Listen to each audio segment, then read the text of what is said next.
My interest in transhumanism is manifold, be it the development of more and more powerful computers and their applications in the world, their future ability to create fantastical virtual realities, or just their help to produce AI that can solve problems we can't yet. Also robotics, both in the mechanized automation form and in the individualized augmentation form, producing goods and services without human labor, or improving human abilities by replacing one's own body parts. But not just metal and silicon is the future. Biological engineering is also already used and will eventually become more and more broad in its application. One of those ideas is genetic engineering, the idea to directly influence genes in humans and other organisms. And with this comes the idea of genetical engineering eugenics, a different approach to the old pseudoscience of fixed breeding.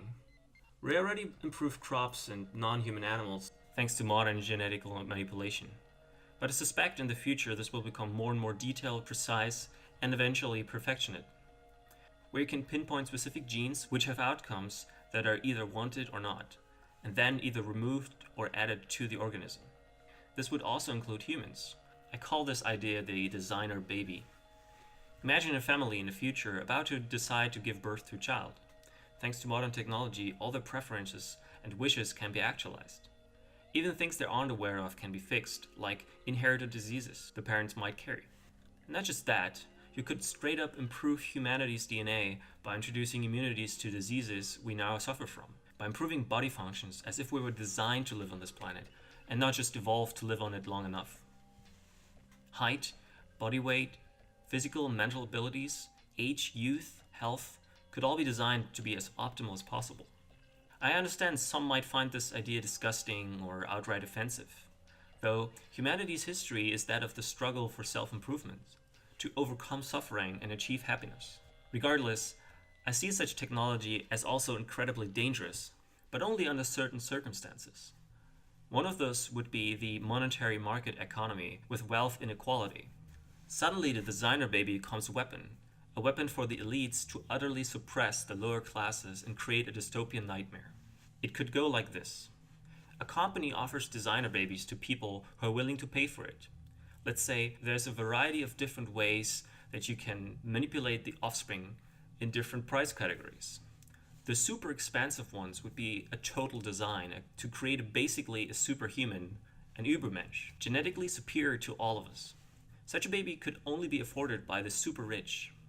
Next up would be a genetically perfect designer baby.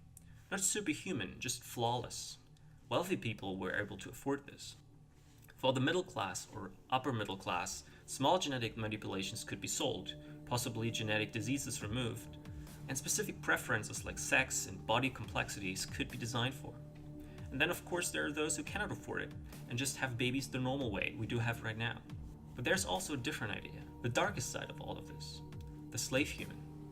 Imagine the super rich not only designing their own offspring, but also offering money to those in need to design the babies of them, designed to serve, less intelligent, more obedient, a worker drone, and service for the elite.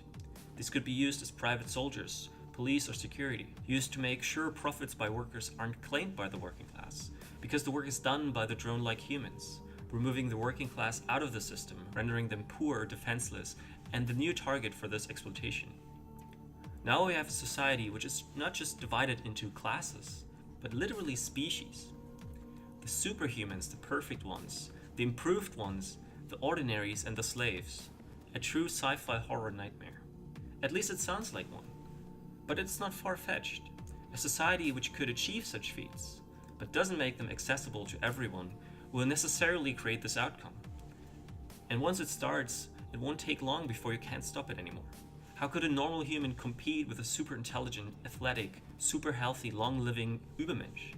This also doesn't take into account other transhuman improvements, like body augmentation, cybernetic integration, robotics, AI, as well as weapons to protect the interest of the elite.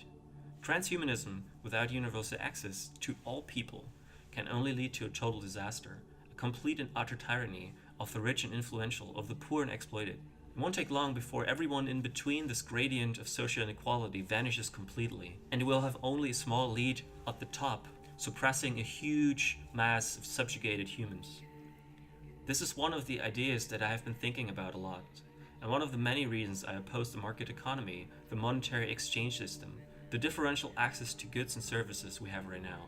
We are close to a time where recurrent inequality could lead to horrors irreversible, and therefore I have to think about these possible consequences.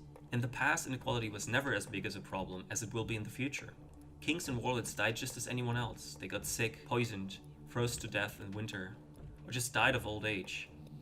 They had the same physical and mental abilities as anyone else to a degree. But modern technology will allow the gap to grow between those who have and those who have not. And if we don't change our socioeconomic system accordingly, then our progress will destroy us in ways many might never have thought about.